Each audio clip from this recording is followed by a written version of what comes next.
I'm going to go ahead, and today we're going to start with 2.2, which are the rules of the derivatives, right? Rules of derivatives. If you didn't get the title of it today, 2.2 is rules of derivatives. And we're going to jump into the first rule. And whenever I teach this first rule, a lot of my calc students always get angry with me and wonder why I didn't start off this section with this rule. And the first rule is the power rule. The first rule is the power rule.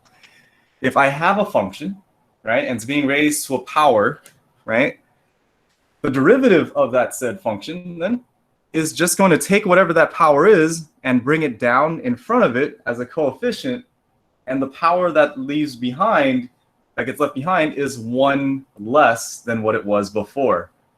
And you're going to say, what? And I'm going to go back to this warm-up that we just did. Our original function, if you look at it, our original function was two parts. First part was x cubed. I don't know if you noticed this or not, but look at the derivative. Look at the derivative. Whoops. Look at the derivative. This one has x to the power of 3. Using the power rule, I'm saying that power of 3 just comes down in front, and what gets left behind as your power is just 1 minus that. You see that? So what we've essentially done here is calculate this derivative, but I don't know if you've noticed this, and if you noticed it while you're doing your homework or not, whenever it has a power, right, it just comes down in front, and the power that's left behind is just 1 minus that. And that's the power rule for the derivative. There's a nice proof of this, but we're not going to go into it. It's kind of lengthy, and it involves me doing this part right here. You saw right here where I had x plus h cubed, and I was able to FOIL it out to look like this, right? To look like this guy right here. If I were to do that and had instead x to the fourth, I would use the binomial expansion again. It'd be x to the fourth plus 4x cubed, and then the next one would be 6x and all that stuff. And it will work out the same way. I don't know if you noticed this, but all of the h terms, right, after the leading one, we'll still have an extra h term in there, right? Because the power here has, the very first one has 1h right here, right? And then this one always cancels out with the last term. So then you always end up with just exactly one term in front that has only a single h term that cancels out, right? Whereas the other ones, they cancel out an h term as well, but they're left behind with at least another h that would be evaluated at 0, right? So what I'm trying to say is, if you work this out and you had like a higher power instead of cubed, you went to the fourth power, to the fifth power, to the sixth power, it always comes out the same. And that same thing being said is that this power rule will always be that case. So for example, if I was taking the derivative, right? Oh, by the way, this notation right here, d dx, right? If you want to write that down, d dx means to take the derivative, right, with respect to x, with respect to x. And we'll talk more about what that means to take derivatives with respect to a variable or not. But so that d dx right there is telling me to take the derivative of this guy. And when you take the derivative of x to the n, the power just comes down, and then you subtract that power by 1, right? So for example, if I was asked to take the derivative of, let's say, x to the 7th, right? If I use the limit definition, it's supposed to be x plus h to the 7th, right? The limit, by the way, as h approaches 0, minus, right, x to the 7th, divide that by h. And if you do all this work out, can you imagine having to FOIL that guy, right? That's kind of lengthy, and it takes a little bit of time. But I mean, you guys could do it. But now that I see that the power rule is in play, this x to the 7th, if I was looking for the derivative, it's pretty much a shortcut. I already know that the answer for the derivative of this is going to just come out as 7x to the 6th. And I'm done. There's your derivative. I really wish we were in person, because a lot of you guys are probably just sitting there going, why did we learn this whole thing with limits when derivatives are just that? And it's a shortcut rule. That's all it is, right? You got to learn where this comes from before you learn shortcuts. Right? So, but that's the general idea of what the power rule is. If I had here the function was, let's say, I don't know, it even works with like crazy fractions as or crazy negative exponents as well. If I had, for example, x to the, I don't know, like 12th power, and I was asked to take the derivative of that, right? This is just going to be 12x to the 11th. That's all it is. And you no longer have to do the limit definition of it unless they ask you for the limit definition of the derivative. If they just ask you to take the derivative, you can just apply this power rule, right? You can just apply this power rule. So if I was looking for this derivative, all I got to do is just take the power that it has, bring it down, and then subtract it from 1, right? If I was asked to take the derivative, let's say, of a negative power, it was like, let's say, x to the negative 2, right? I do the same thing. This power comes down. This comes down as negative 2, and this will be x to the negative 3rd power. I subtract 1 from it. That's how the power rule works, okay? I suggest you write down that rule somewhere in your notes, somewhere that's easy to find. I suggest you get a page, actually, and just title that page Rules of Derivatives. And this is the first one that should be on there. Okay, that's the first one that should be on there. All right. Next rule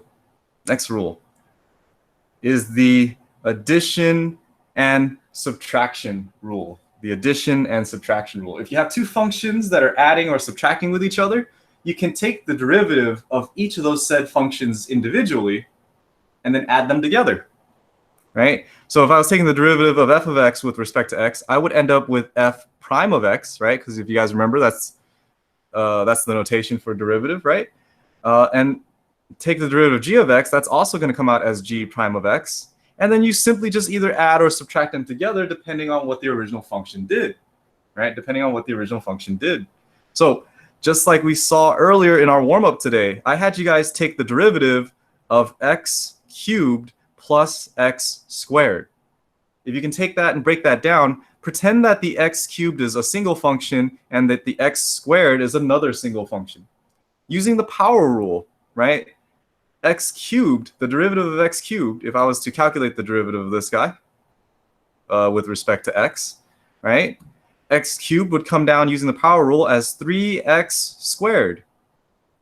The derivative of x squared, if I use the power rule there, is going to come out to 2x. And what was happening in the original problem between the two functions? I was adding them together, and that's how you get your answer of 3x squared plus 2x without having to do this limit definition. Isn't that nice? Isn't that nice? So you can get the same answer, right, by applying these two rules together, the power rule and the addition and subtraction rule, right? The addition and subtraction rule, right? You guys okay? You guys all right? I don't know how you feel right now. Usually when I show this, a lot of my students feel a little bit sick. I need to know, are you okay with this? Does it make sense? Are you a little upset? Are you a little angry? A little. How do you solve faster? Faster than this? I don't know. No? Now this is cool. Brandon? No? Can you repeat it? Oh, how did I get this? So I'm just applying these rules. The power rule, right? Which is whatever power you have, I'm taking the derivative of it, it comes down. And then this part is a little bit trickier. To do the addition and subtraction rule, you need to be able to identify which functions are there that are being added with each other. So for example, right? For example, if I was asked to find the derivative of, let's say, x to the 7th plus x to the 3rd plus x, let's say, right? If I was asked to find the derivative of this guy, instead of using the whole limit definition now, since it doesn't tell me to do that, I can just use the power rule, but I'm going to use it on 3 separate functions. Do you see that? This x to the 7th is like its own function, and it's being separated with a plus sign right here, right?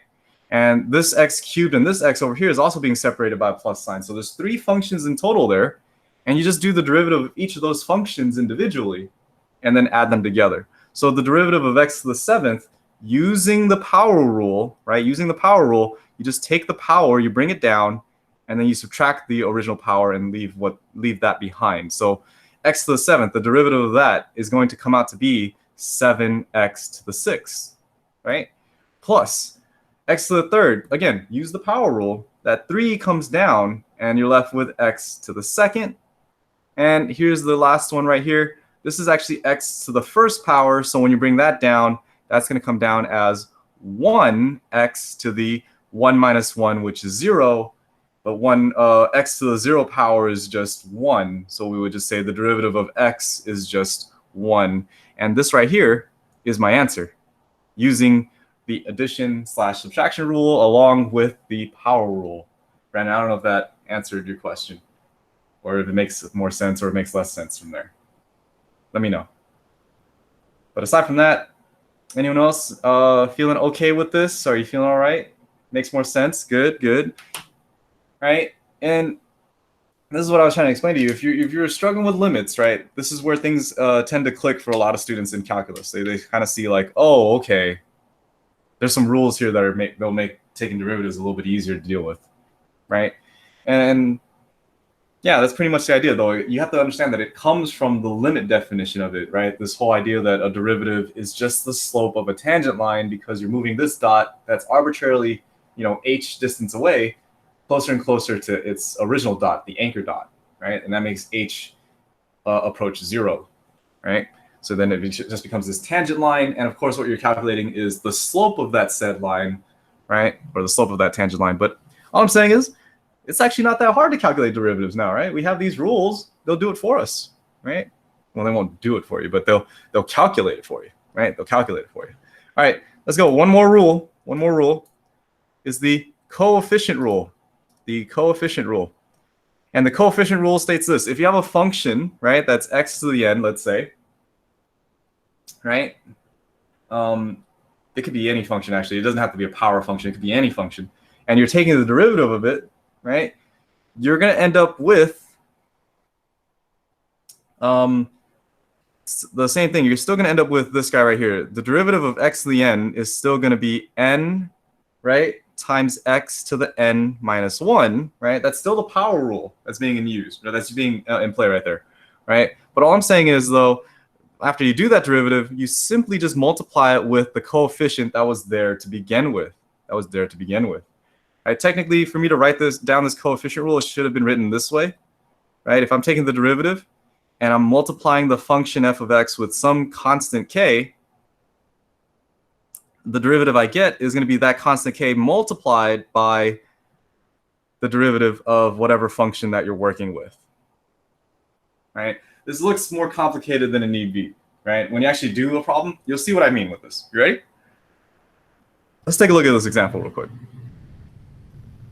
Let's say I was asked to find the derivative with respect to x of 3x to the 5th, right? 3x to the 5th, okay? What I'm stating is that 3 that's in front there, that coefficient, is just going to be multiplying with whatever the derivative of x to the 5th is, right? Right? I'm hoping you guys can see that. This is the same thing as 3 times x to the 5th. And when you do the derivative of this, right, you're really only focusing on the derivative of what has the variable, right? And the derivative of x to the 5th is going to be 5x to the 4th. And what I'm saying is that 3 that's in front simply multiplies with what you get as your derivative, right?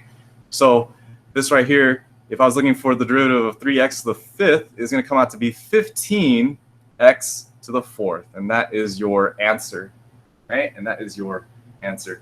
Does that make sense? Hopefully it does. The coefficient rule is just like your power rule, but now if you have a number in front of your function, it just multiplies by that number, right?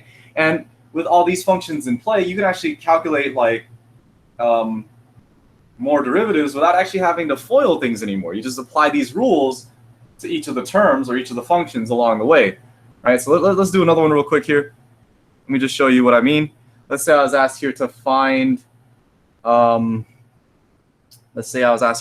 y is equal to 3x to the 5th minus 2x to the 4th plus 7x to the 3rd. And I was asked to find the derivative of y, right? I was asked to find y prime, right? Find y prime. And what I'm saying is you can just take all those rules we just learned, coefficient rule, power rule, and the addition and subtraction rule, and apply that to this. You ready? It's kind of neat. Watch this. So the power rule here of x to the 5th is going to come out to be 5x to the 4th. multiplied with the coefficient of that 3, meaning this is going to come out to be, this right here, the derivative of 3x to the 5th, this is going to come out to be 15x to the 4th. Right, 15x to the 4th. Minus, same thing here, right? This is another function, 2x to the 4th. Right, x to the 4th is another function, the 2 is the coefficient. X to the 4th is going to come down to be 4x to the 3rd. 4 times 2 is going to give me 8x to the 3rd. 8x to the 3rd. And last but not least, I end up with this one over here, which is going to be 7x to the 3rd. When I take the derivative of that, that's going to come out to be 21x squared. And there's my derivative, guys. There's my derivative. Isn't that sweet? You now have a way to calculate this thing without having to go through the limit definition and foiling out x plus h to the 5th power repeatedly, right? Over and over again. Yes, sir, Ellie. Wow. Yeah, I know. Knowing this before you did your homework would have been so much easier, wouldn't it? I lied, though, actually. You still needed to do it by the limit definition. I believe it's what it said in the book. All right. All right. All right. I got 3 problems. I got 3 problems for you to try. Sorry, I just wonder what that noise was. These are the 3 problems right here. If you can only, I want you to at least try the first one. And then for the second and the third one, requires a little bit of trickiness, right? It requires a little bit of trickiness. So take a look at these 3 problems. I'm going to set up a pair deck for you guys. I want the answer for at least the first one, okay? I want the answer for at least the first one. So let me go ahead and do this real quick. I'll give you the pair deck link. Dog is upset. Give me 1 second. Here's the link to the pair deck. Once you finish that first one, you can go ahead and type in your answer into there. Give me 1 second. There we go.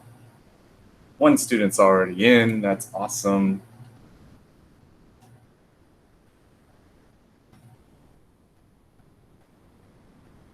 If you want to join on your phone, you can go to joinpd.com and type in that code instead of clicking on that link. If you don't want to do it on the same screen, you can go onto there and you could draw with your finger or your pen if you have one, your stylus if you have one.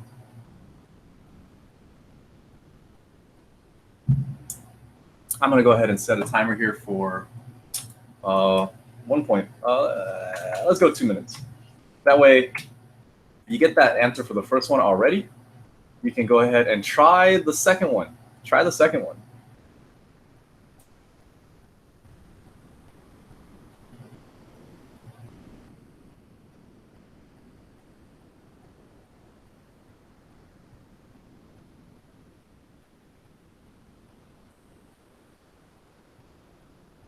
While you guys do that, give me 1 second. I'm going to go check on my dog.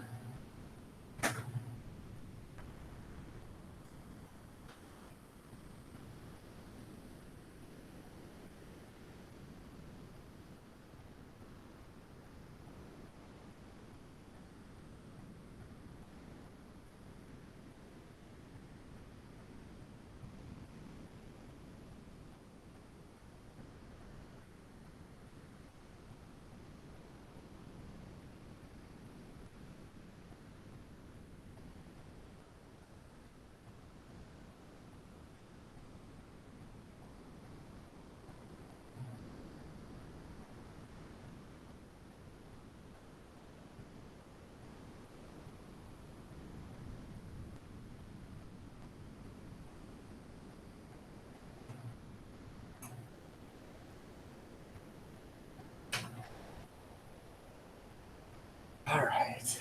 Let's see. Answers we got so far.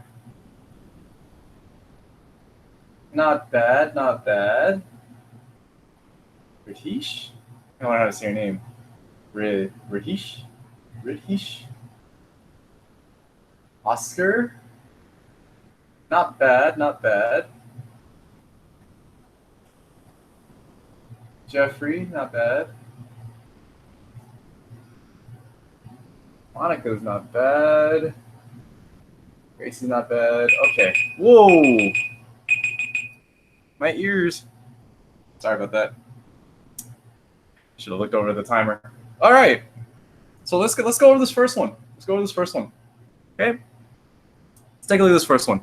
So when you work with these types of problems, right, it makes it a little bit easier to use the addition and subtraction rule for derivatives if you simplify things out, right? If you simplify things out. So if you distribute the 2, it makes it a little bit easier, right? So we can rewrite this as 3x to the 5th plus 2x squared plus 2, right? And I forgot to put down the directions here for this. So what I'm asking from you guys to do is to find the derivative, right? Find the derivative. Right, so what I'm supposed to be doing here from this guy right here, I'm supposed to be taking the derivative of this with respect to x, let's say, right, because that's the variable that's there. And when I take the derivative of this with respect to x, right, we can go ahead and use our rules. 3x to the 5th is going to come out to be 15x to the 4th, plus 2x squared is going to come out to be 4x. And here's the kicker, here's the trick. What's the derivative of a constant function? What's the derivative of just 2? And I'll give you this hint. It's not 2. It's not 2. Because to get the derivative of just 2 by itself, right, the function you should have been dealing with is 2x. Because the derivative of 2x, right, if you take the derivative of that guy, that's going to come out to be just 2, right? But what's the derivative of 2 itself? Brandon, I like that. Brandon's coming out with a thinking part, and he's saying that I think it's 1. That's not a bad guess. That's not a bad guess, right? You know that it's not 2 because I'm making a big deal out of it, right? But it's not 1 either. That's not a bad guess, though. Remember, what does the derivative tell you? A derivative tells you what is the slope of the tangent line, right? So these guys right here, if you think about it, 2x squared is a parabola, right? And the tangent line of that comes out to be this line right here, right? The slope, the value of all the slope values on that graph.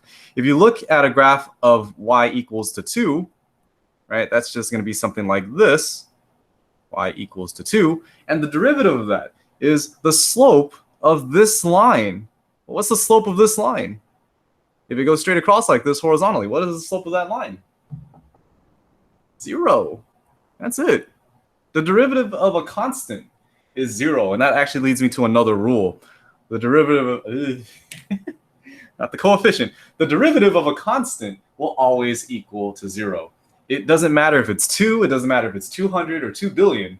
The derivative of a constant is always going to equal to 0 because a constant has a slope of 0 over infinity, right? It just runs forever. It does not rise, it does not decline, it's just 0. So that's it, guys. That's your derivative for the first one. And yeah, hopefully that's not too bad, right? Hopefully that's not too bad. Okay, I'm going to go ahead and switch the slide over. So if you guys want to, you can type in your answers for the second one. And if you don't have an answer for the second one, that's fine as well. That's fine as well.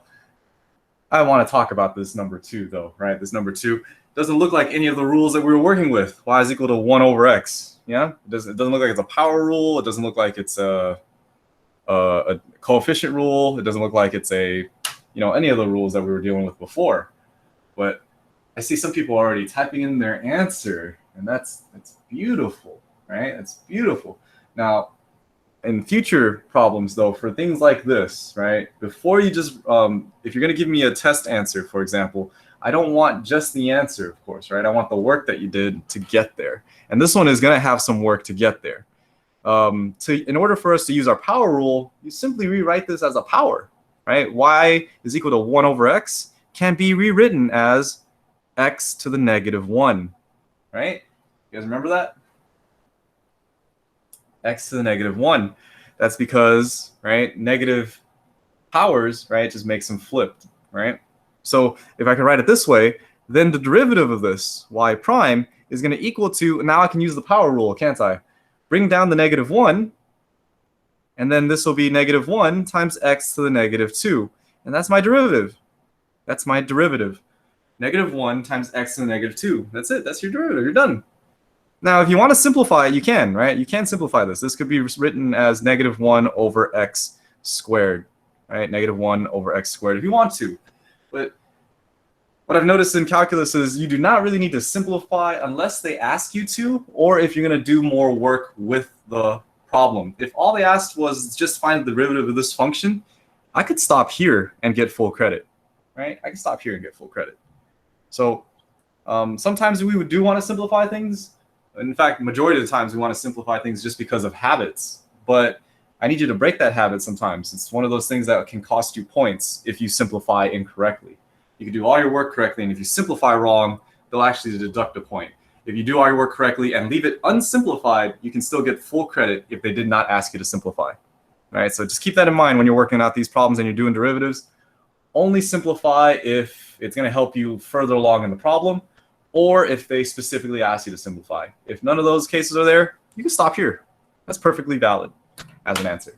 Right, now that you know that shortcut, now you know that trick, that all you have to do is just rewrite the function so you can use the power rule, you guys have an idea then of what you should do for this next one.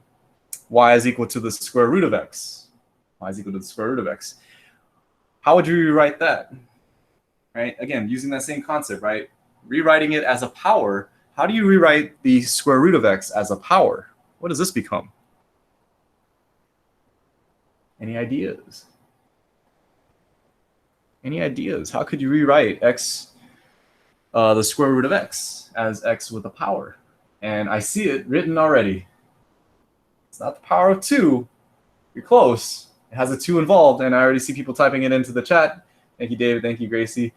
I'm looking at some of the people typing it up here. It's just x to the 1/2, right? Rewrite your function as a power, right? That power is x to the 1/2. Does the power rule work if the power is a fraction? Yeah, it does. It works just as well, right? No issues. So the derivative of this, we take down the 1/2 and then subtract 1 from 1/2, right? That's going to be 1 minus 1/2. 1 minus 1/2 is just what? Oh, wait. Not subtract. Not 1 minus 1/2. I'm sorry. I lied. It's 1/2 minus 1. Ooh, that was a blunder right there. 1/2 minus 1. So what's your power in the top going to be? Now, it's not going to be 1/2 anymore. It's actually going to come out to be -1/2. -1/2. Right? Again, with your derivative, you could stop here, right? Please don't stop here, though. That's just weird. Like, I know I told you, like, don't worry about simplifying it, but actually, I mean, I'm pretty sure on the AP exam you could get the full credit there, but just for my sake, you at least combine numbers that are easy to combine. I know some of you don't like combining fractions, but you know, you should be able to do that. You should be able to figure out that 1/2 minus 1 is -1/2, right? So your answer is this right here, 1/2 times x to the -1/2. And again, if you really want to simplify it, or if you needed to because you're working with the problem somewhere else, this would simplify out to 1/2, you ready? Times the square root of x. That's what that would simplify to. Right, the 1/2 would put that x down into the denominator. I'm sorry, the -1/2 would put that down into the denominator, and the 1/2 power reverts it back to a square root function, right? So make sure you remember all that stuff from your previous IM classes, right? How to rewrite your terms into power forms, right? Yeah, especially with radicals, right? You can hopefully see, like, if I asked you to ever find the derivative of y is equal to the 4th root of x to the 5th, for example, I hope you guys understand that you would just rewrite this as x to the 5/4 and then take the derivative there, and that actually isn't too bad. That just comes down as 5/4 times x to the 1/4, right? X to the 1/4. So it's the same concept, same idea, right? Just write it as a power and then use that to help you along the way. How do you feel? You feel okay? Feel duped that you have to do all those limit works and then you could just do these power rules for your derivatives? I felt duped. I was like, why did I learn all these other ways? And I'm telling you right now, the reason why you focus on that stuff, right? The reason why I'm focused on that stuff, even though I felt duped when I first learned it, is I'm telling you, on the AP exam, if you guys get to take the full AP exam with the multiple choice sections, I guarantee you, there's going to be one problem on there that involves the limit definition of the derivative. And you're going to look at it and just be like, what is that? If you aren't comfortable with it. So I had to teach you that whole unit of limits. It's a very important concept of calculus. But once you get that concept, you can go ahead and just use these shortcuts, right? I wasn't hiding it from you, David. I wasn't hiding from you. You just weren't ready for it yet. Okay? I just wanted to get you ready for it. Okay, so those are the rules that are going to be applied here. And of course, there is the constant rule. If you want to write this down, you don't have to. The constant rule.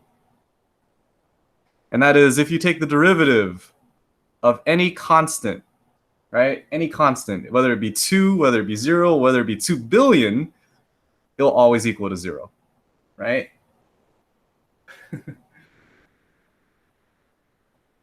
All right. Let's go. So that's the constant rule, right? Take the derivative of any constant, it equals to 0.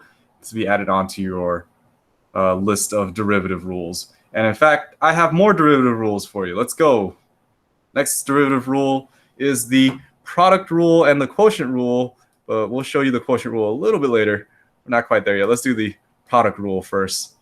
The product rule is when you have one function multiplying with another function, right? One function times another function. And we could calculate the derivative that way. So check this out, right? For the product rule, I'm going to give you what it is first of all. Okay. If I have f of x multiplying with g of x, and I want to calculate the derivative of this, it's not just the derivative of f of x times the derivative of g of x, right? There's actually a whole proof of this that it doesn't actually equal to that. It actually equals to something that's a little bit different, and that something that's a little bit different is this. It's going to be equal to the derivative of f of x multiplied with the original function of g of x plus the derivative of g of x times the original function of f of x. I know, this is a little weird, but it basically comes out to this, right? It's basically read as, the way I remember it, is the derivative of the first function times the second plus the derivative of the second times the first. Right? I'll say it one more time. Derivative of the first function times the second plus the derivative of the second function times the first. That's how I usually remember it. Other people remember it with, I'll write this off on the side. Some people like doing it this way. Right? Some people like doing it this way. If we had, for example, u times v, some people prefer these definitions using u and v instead. And you take the derivative of this. Right? You take the derivative of this. They like writing it out as u prime v plus v prime u. And it's the same concept. It's the derivative of the first times the second plus the derivative of the second times the first. But they prefer this way. Just some people like writing it this way, right? With the u prime and the v prime and the u. That way the primes would be talking about derivatives. I just like saying it out loud. If I have two functions that are multiplying together, I call one the first function. I call the other one the second function, right? Which one comes first? Which one comes second? And then I just say derivative of the first times the second plus the derivative of the second times the first. That's what helps me to remember it. Whatever helps you to remember it is up to you, right? Whatever you feel is helpful for you. But let me show you an example of how this works, okay? Let me show you an example of how this works. So let's say I was asked to find the derivative, right, of, let's say it was x cubed plus 1, and it was multiplying with x squared plus 3, right? What I'm saying is we can use the product rule here, right? Use the product rule. So I can find the derivative of each one of these individually, right? So what's the derivative of x cubed plus 1? The derivative of x cubed plus 1 is going to be 3x squared, right? That's what the derivative of this is going to be, right? The derivative of, let's say, x squared plus 3, that's going to come out to be 2x, right? 2x. right? Because the plus 1 and the plus 3 just ends up being 0, right? And that's the derivative of this guy, and that's the derivative of that guy. But how does that work with the product rule? Well, let me show you, right? It's going to come out to this. You take the derivative of the first one, which is 3x squared, and you simply multiply that with the second function. So it's the derivative of the first times the second, x squared plus 3, right? Plus the derivative of the second times the original first function, which is x cubed plus 1. And that's it. That's your derivative using the product rule, right? So this is where things get a little bit more complicated now with these rules, is memorizing all of these rules, right? Power rule is easy because you're just going to be able to apply that. Same thing with the addition and subtraction rule and the constant rule. Those guys are actually super easy to deal with. You're going to memorize them before you even know it. The product rule, on the other hand, is not as intuitive, right? It's this whole derivative of the first times the second plus the derivative of the second times the first. That's the first part that's going to be annoying that you have to know about the product rule. The second thing that you're going to have finding things annoying about this is identifying when to use the product rule, right? Identifying when to use the product rule. And that's one of the hardest things about calculus is figuring out which rules apply where. And it comes down to, are you able to identify that this is one function times another function, right? And we'll talk more about that once we get into it. But anyways, out of habit, I want to simplify this out by distributing this. This is going to be 3x to the fourth plus 9x squared. Distributing this guy over here, this is going to be 2x to the fourth plus 2x. And combining like terms, I end up with 5x to the fourth plus 9x squared plus 2x. And that's my answer right there. That's my derivative. Okay. And again, of course, I'm hoping you guys can see it, right? This right here, right, was the derivative of f of x. And this right here was the original f of x function. This right here is the derivative of the second function, g of x. And this right here is just the original g of x function, multiplying with that. And that's where those guys came from. I hope you guys can see that, okay?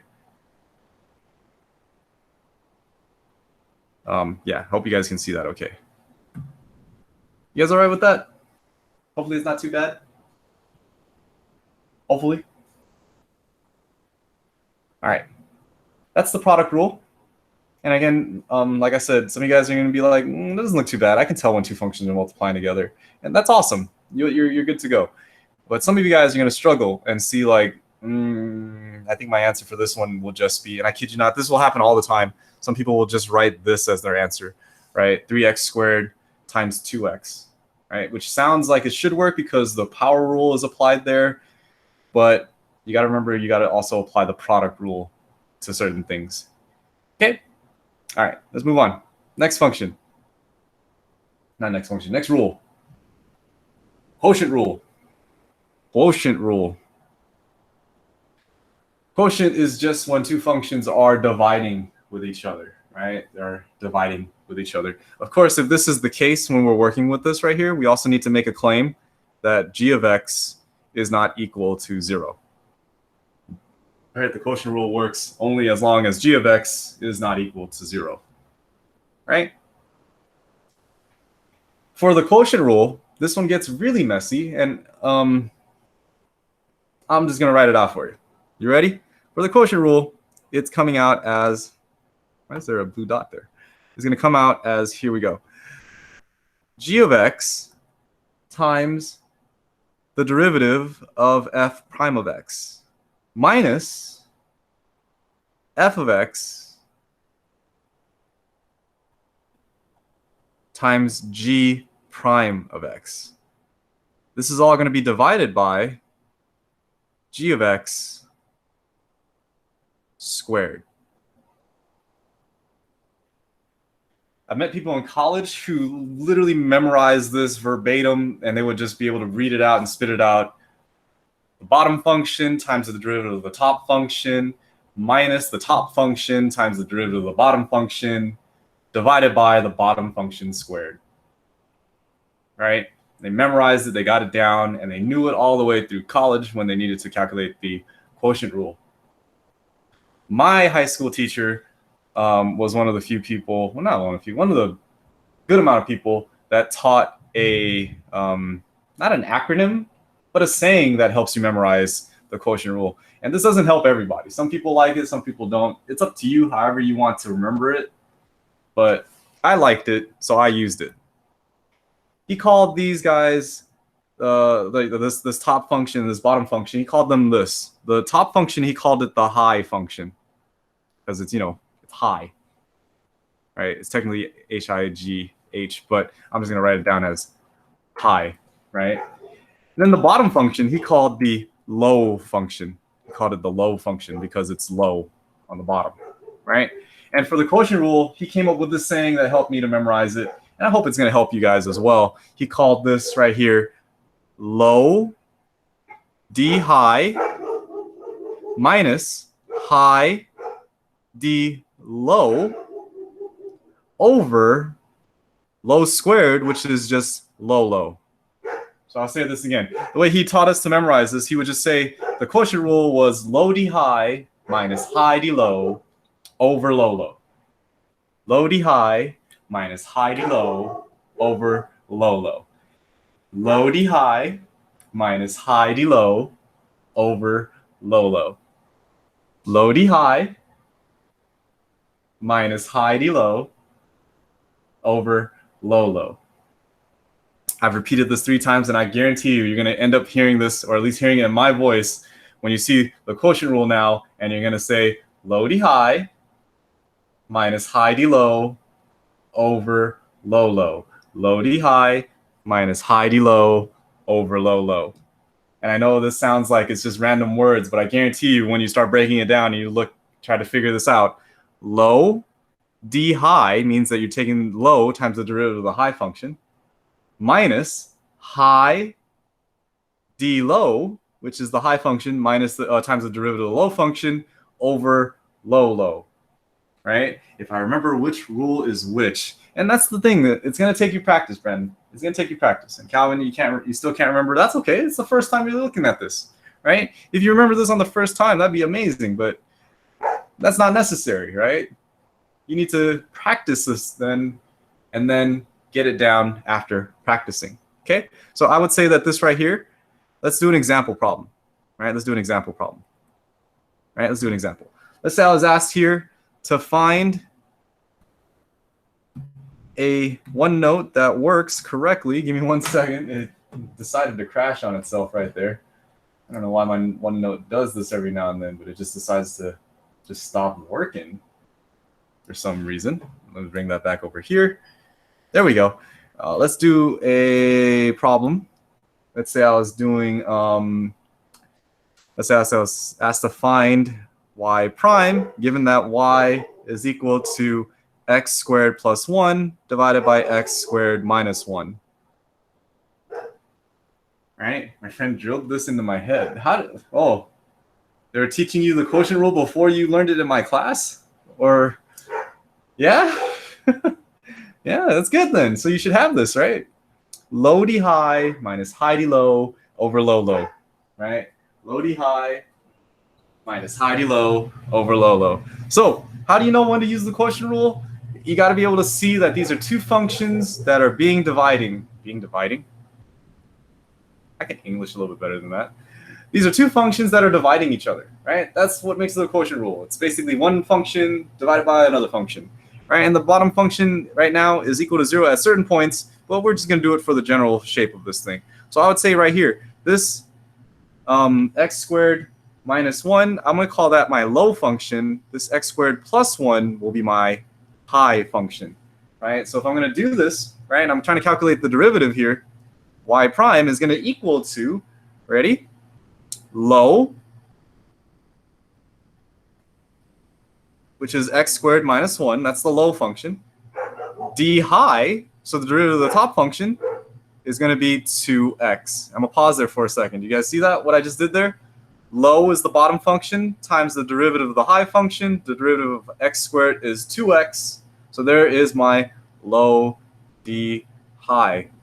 Minus high, which is the top function, D low, derivative of the bottom function, which is 2x, right? High d low all over low low. So it's the bottom function twice, all over low low. And there's your answer. There's your derivative. The derivative of this quotient rule. Low d high minus high d low over low low. Low d high minus high d low over low low. And again, if you're just asked to find the derivative, you can just leave it there, right? You can just leave it there. But sometimes it's nice to clean things up, especially if you're doing a multiple choice test, which will show up sometimes.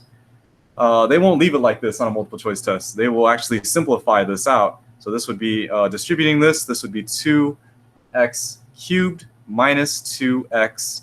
Be careful with this negative sign right here that's in front. Distribute carefully and correctly, of course. This will be minus 2x cubed minus 2x. And in the bottom right here, when you simplify, you don't need to FOIL things out, right? Unless there is a plus or minus on the side of it that you're going to combine like terms. I can just leave this one as x squared minus 1 squared. And simplifying this out, I end up with y prime is equal to the 2x cubed cancels out with each other. And I'm left with negative 2x, and negative 2x is going to give me negative 4x over x squared minus 1 squared. And that would be my answer if it was a multiple choice test.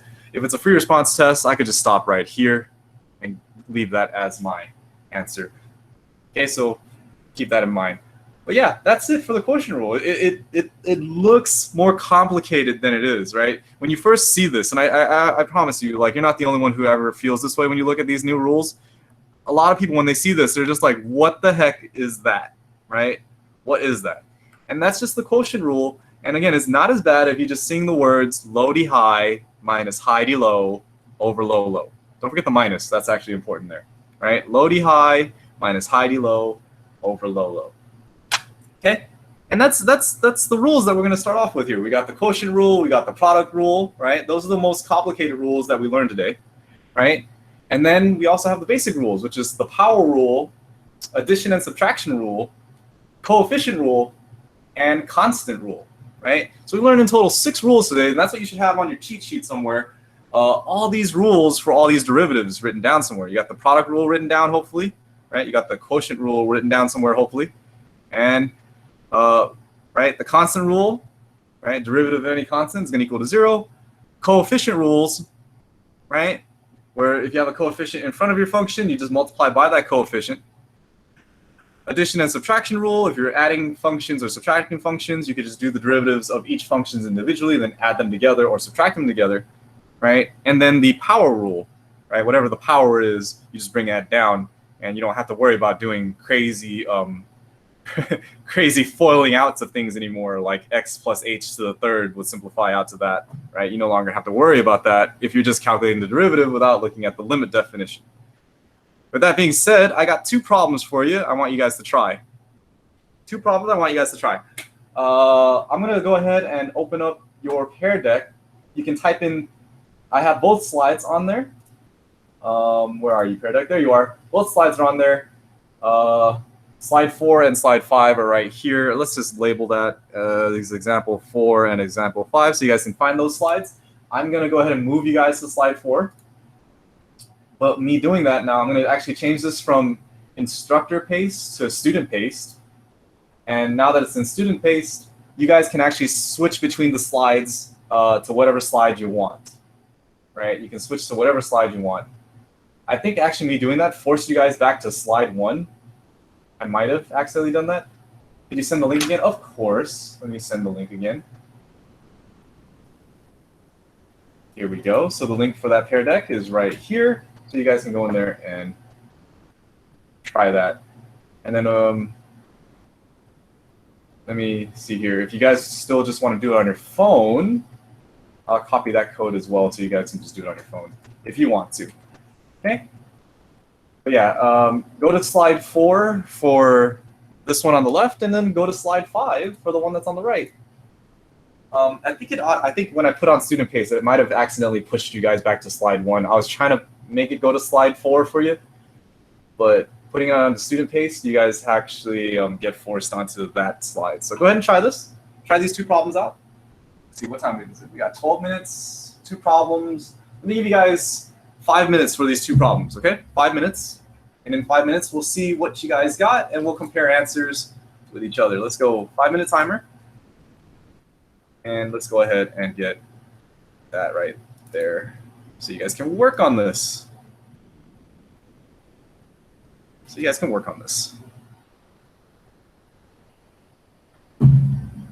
All right, let me double check my attendance real quick. People who are not here.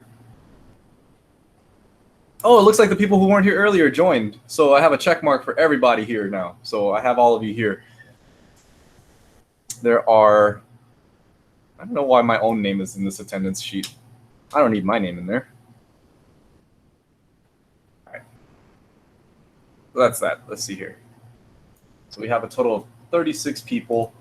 And how many people do we have in the class in total? Do we have 36 in here as well?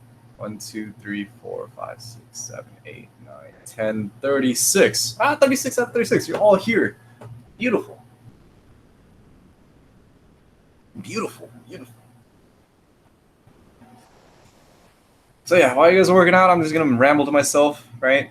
Tend to do that a lot, but what I want to make sure you guys understand is I'm not, I didn't make you guys learn the limit definition of a derivative because I'm like some crazy, insane guy and I get joy out of seeing you guys, struggle, okay? I showed you guys the limit definition of it because it was definitely a question that was on my AP exam back when I took it in high school.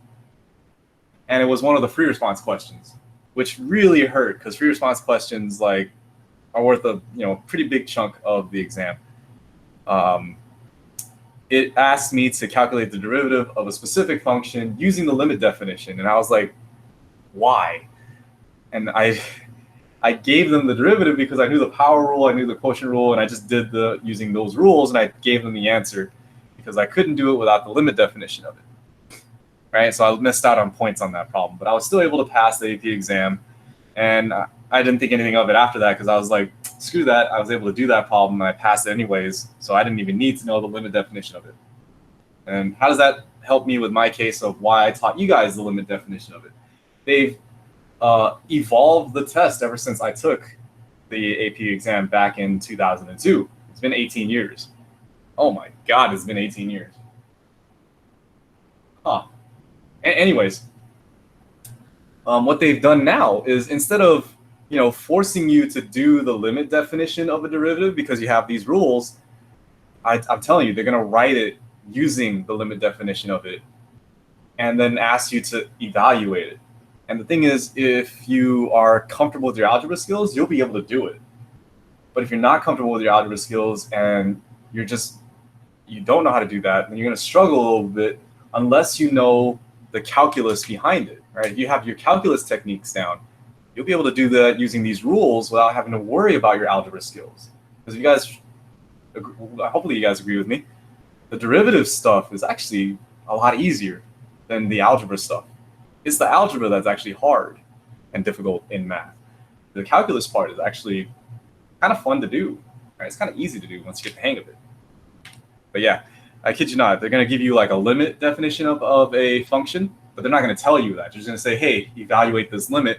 It's going to be your job to identify it and then calculate the derivative of it, right? But you'll see what I mean. It'll all piece together. You guys will see. Let's see here. We got a couple answers already. You got to be careful with your answers, though. Make sure you identify what rule are you going to use with each of these problems. Some of you guys are not applying your rules. Be careful. Some of you guys are not applying your rules. Some of you guys are. That's okay. That's good. But for that number 4, you should see that is a function being divided by another function. You have a high function, you have a low function. You better use the quotient rule and not just take the derivative of each function individually and then stick them together. You got to use the rules that are applied there. And I wish I had more time to show you the proofs of them, but it is what it is. All right, I'm going to be ready this time for that alarm to go off. Ready this time? So ready. 5, 4, 3, 2, 1. Stop. All right. Let's see here. For number 4, the one on the left, Fatima, that's a beautiful answer. All right, beautiful answer. Max, beautiful answer as well. Be careful, Monica. I think you switched up your low function. Okay, Juliet's still writing it out. Brian. Oh, that might be the simplified form. You might have simplified it out. Eva got the same answer as you. Francisco, looks good to me. I don't know that that's the answer yet because I haven't done it yet, but it looks not bad. David, I think that's simplified, but it looks like different from someone else's simplified. Oscar is looking good. Brian N looks good. I like the labeling there, Shirley, of your high and your low. That makes it easy for me to take a look at it. I appreciate that. Gracie, it looks like you have the same simplified answers as some other people. Okay, let's go ahead. If I didn't read yours out, it's a little bit different. That's all it is. All right, so let's take a look here. First one up, please note that this is a low D high function, right? Because this is your high and this is your low. So it's a quotient rule, right? It's a quotient rule. So I'm going to write this out. Y prime is going to be equal to low, which is that function. D high, take the derivative of the high. Low D high. The D high is important. Derivative of the high is not 3x, it's just 3, right? It's just 3, right? Minus high D low. Derivative of the low is not 2x plus 1. Derivative of the low is just 2. Derivative of the low is just 2, right? Hopefully you guys will see that. The derivative of 3x is just 3, right? I don't know why I'm writing like that. If I take the derivative of the high and the derivative of the low, the derivative of 3x is just 3. The derivative of 2x plus 1 is just 2. That's where these guys come into play. The D high and the D low. All over low, which is 2x plus 1 squared. So I have your y prime is going to be equal to, simplify this out, this is going to be 6x plus 3 minus 3x, minus 6x all over 2x plus 1 squared if you simplify it. And you end up with y prime is equal to 3 over 2x plus 1 squared. I hope I did that right. For the second one over here, you have two options here. You could rewrite this as 3x plus 5 times 3x plus 5 and use the product rule, right? Your first function times your second function, take the derivative and use the derivative of the first times the second plus the derivative of the second times the first. Or, hear me out, before you even do the product rule, you could simplify this out by FOILing this out and rewrite this function as 9x squared plus 15x plus 15x is going to give me 30x plus 25. And if you rewrite this, instead of using the product rule, now you could just use the addition rule along with the power rule, and I can say that y prime in this case is going to equal to 18x plus 30. Isn't that so much easier than using the product rule if you don't have to? But guess what? If you did use the product rule from here and you simplified it, I bet you'll get the same answer because math works out that way. As long as the rules are applied correctly, it comes out the same no matter which method you use. Okay? So that's the rules for today, right? That's the rules for today. Here's what I want to share with you guys. Your homework is going to be a worksheet this time, and I have it posted already onto your weekly agenda.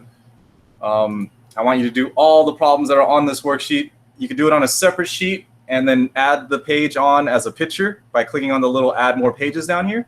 If you want to, you can try to squeeze it in here and type it out if you want to. Just make it so it's legible, right? For number 4, how did you get rid of the x in the 3x and 2x? Oh, Good question.